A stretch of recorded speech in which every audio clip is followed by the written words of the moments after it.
Later, he has come and gone. Oh, what a strange meeting, and how it all makes my head whirl round. I feel like one in a dream. Can it be all possible, or even a part of it? If I had not read Jonathan's journal first, I should never have accepted even a possibility. Poor, poor dear Jonathan. How he must have suffered. Please the good God, all this may not upset him again. I shall try to save him from it, but it may be even a consolation and a help to him, terrible though it be and awful in its consequences, to know for certain that his eyes and ears and brain did not deceive him, and that it is all true.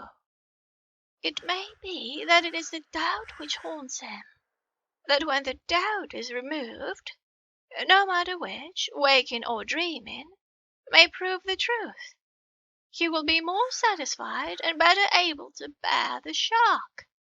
Dr. Van Helsing must be a good man as well as a clever one if he's Arthur's friend and Dr. Seward's, and if they brought him all the way from Holland to look after Lucy. I feel, from having seen him, that he is good and kind and of a noble nature. When he comes tomorrow, I shall ask him about Jonathan, and then, please God, all this sorrow and anxiety may lead to a good end. I used to think I would like to practice interviewing. Jonathan's friend on the Exeter News told him that memory was everything in such work, that you must be able to put down exactly almost every word spoken, even if you had to refine some of it afterwards. Here was a rare interview. I should try to record it verbatim. It was 2:30 when the knock came. I took my carriage, audiobook, and waited.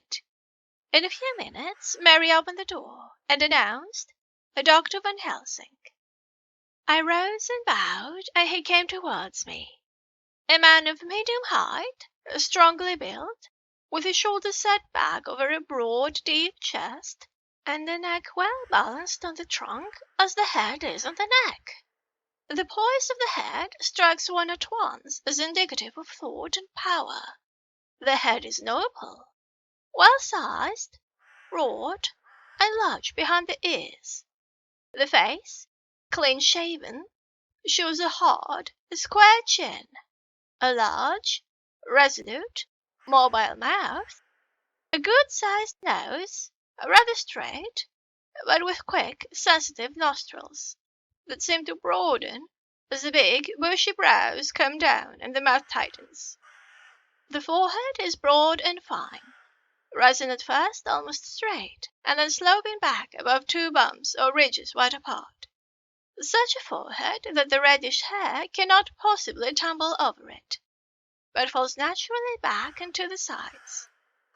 Big, dark blue eyes set widely apart, and are quick and tender, or stern with the man's moods. He said to me, "Mrs. Harker, is it not?" I bowed assent. "That was Miss Mina Murray." Again I assented. "It is Mina Murray that I came to see, that was friend of that poor dear child Lucy Westenra. Madam Mina, it is on account of the dead I come." "Sir," I said, "you could have no better claim on me than that you were a friend and helper of Lucy Westenra." And I held out my hand. He took it and said tenderly, "Oh, Madam Mina, I knew that the friend of that poor little girl must be good, but I had yet to learn." He finished his speech with a courtly bow. I asked him what it was that he wanted to see me about, so he at once began. "I have read your letters to Miss Lucy. Forgive me, but I had to begin to inquire somewhere, and there was none to ask. I know that we were with her at Whitby. She sometimes kept a diary. You need not look surprised, Madam Mina. It was begun after you had left, and was made in imitation of you, and in that diary she traces by inference certain things to a sleepwalking, in which she puts down that you saved her. In great perplexity then I come to you, and ask you out of your so much kindness to tell me all of it that you remember. I can tell you, I think, Dr. Van Helsing, all about it. Ah, then you have good memory for facts, for details. It is not always so with young ladies. No, Doctor, but I wrote it all down at the time. I can show it to you if you like. Oh, Madam Mina, I will be grateful. You will do me much favour. I could not resist the temptation of mystifying him a bit. I suppose it is some of the taste of the original apple that remains still in our mouths. So I handed him the shorthand diary. He took it with a grateful bow, and said, "May I read it?" "If you wish," I answered as demurely as I could. He opened it, and for an instant his face fell. Then he stood up and bowed. "Oh, you so clever woman," he said. "I long knew that Mr. Jonathan was a man of much thankfulness. But see, his wife have all the good things. And will you not so much honour me, and so help me, as to read it for me? Alas, I know not the shorthand." By this time my little joke was over, and I was almost ashamed. So I took the typewritten copy from my work-basket and handed it to him. "Forgive me," I said. "I could not help it. But I had been thinking that it was of dear Lucy that you wished to ask, and so that you might not have to wait, and not on my account, but because I know your time must be precious, I have written it out on the typewriter for you." He took it, and his eyes glistened. "You are so good," he said. "And may I read it now? I may want to ask you some things when I have read." "By all means," I said. "Read it over whilst I order lunch, and then you can ask me questions whilst we eat." He bowed and settled himself in a chair with his back to the light, and became absorbed in the papers, whilst I went to see after lunch, chiefly in order that he might not be disturbed. When I came back, I found him walking hurriedly up and down the room, his face all ablaze with excitement. He rushed up to me and took me by both hands. "Oh, Madam Mina," he said, "how can I say what I owe to you? This paper is as sunshine. It opens the gate to me. I am dazed. I am dazzled with so much light, and yet clouds rolling behind the light every time. But that you do not, cannot comprehend. Oh, but I am grateful to you. You so clever woman. Madam," he said this very solemnly, "if ever Abraham Van Helsing can do anything for you or yours, I trust you will let me know. It will be pleasure and delight, if I may serve you as a friend, but all I have ever learned, all I can ever do, shall be for you and those you love. There are darknesses in life, and there are lights. You are one of the lights. You will have happy life and good life, and your husband will be blessed in you." "But, Doctor, you praise me too much, and you do not know me." "Not know you? I, who am old, and who have studied all my life men and women? I, who have made my speciality the brain and all that belongs to him and all that follow from him? And I have read your diary, that you have so goodly written to me, and which breathes out truth in every line. I, who have read your so sweet letter to poor Lucy of your marriage and your trust, not know you. Oh, Madam Mina, good women tell all their lives, and by day, and by hour, and by minute, such things that angels can read, and we men who wish to know have in us something of angels' eyes. Your husband is noble nature, and you are noble too, for you trust, and trust cannot be where there is mean nature. And your husband, tell me of him. Is he quite well? Is all that fever gone? And is he strong and hearty? I saw here an opening to ask him about Jonathan, so I said, he has almost recovered, but he has been greatly upset by Mr. Hawkins's death. He interrupted. Oh, yes, I know. I have read your last two letters. I went on. I suppose this upset him, for when we were in town on Thursday last, he had a sort of shock. A shock, and after brain fever so soon. That was not good. What kind of shock was it? He thought he saw someone who recalled something terrible, something which led to his brain fever. And here the whole thing seemed to overwhelm me in a rush. The pity of Jonathan, the horror which he experienced, the whole fearful mystery of his diary, and the fear that has been brooding over me ever since, all came in a tumult.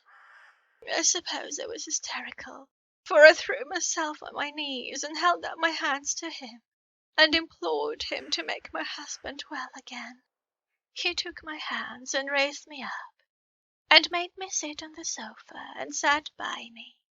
He held my hand in his, and said to me with, oh, such infinite sweetness, my life is a barren and lonely one, and so full of work that I have not had much time for friendships. But since I have been summoned to here by my friend John Seward, I have known so many good people, and seen such nobility, that I feel more than ever, and it has grown with my advancing years, the loneliness of my life. Believe me, then, that I come here full of respect for you, and you have given me hope. Hope, not in what I am seeking of, but that there are good women still left to make life happy. Good women whose lives and whose truths may make good lesson for the children that are to be. I am glad that I may here be of some use to you, for if your husband suffer, he suffer within the range of my study and experience. I promise you that I will gladly do all for him that I can, all to make his life strong and manly, and your life a happy one. Now you must eat. You are overwrought, and perhaps over anxious. Husband Jonathan would not like to see you so pale, and what he like not, where he love is not to his good. Therefore, for his sake, you must eat and smile. You have told me all about Lucy, and so now we shall not speak of it, lest it distress. I shall stay in Exeter tonight, for I want to think much over what you have told me, and when I have thought, I will ask you questions, if I may, and then, too, you will tell me of husband Jonathan's trouble, so far as you can, but not yet. You must eat now. Afterwards, you shall tell me all. After lunch, when we went back to the drawing-room, he said to me, and now tell me all about him. When it came to speaking to this great land man, I began to fear that he would think me a weak fool, and Jonathan a madman. That journal is all so strange, and I hesitated to go on, but he was so sweet and kind, and he had promised to help, and I trusted him. So I said, Dr. Van Helsing, what I have to tell you is so queer that you must not laugh at me or at my husband.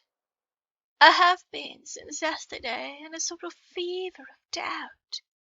You must be kind to me, and not think me foolish that I have even half believed some very strange things.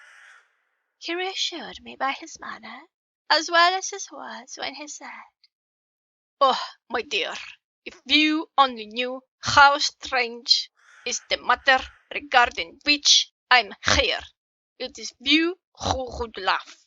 I have learned not to think little of anyone's belief, no matter how strange it be. I have tried to keep an open mind, and it is not the ordinary things of life that could close it, but the strange things, the extraordinary things, the things that make one doubt if they be mad or sane. Thank you, a 1,000 times. You have taken a weight off my mind. If you will let me, I shall give you a paper to read. It is long, but I have typewritten it out. It will tell you my trouble and Jonathan's. It is a copy of his journal when abroad, and all that happened. I do not say anything of it. You will read for yourself and judge. And then, when I see you, perhaps you will be very kind and tell me what you think. I promise, He said as I gave him the papers. I shall in the morning, so soon as I can, come to see you and your husband, if I may. Jonathan will be here at 11:30, and you must come to lunch with us and see him then. You could catch the quick 3:34 train, which will leave you at Paddington before 8. He was surprised at my knowledge of the trains offhand, but he does not know that I have made up all the trains to and from Exeter, so that I may help Jonathan in case he is in a hurry. So he took the papers with him and went away, and I sat here, thinking, I don't know what.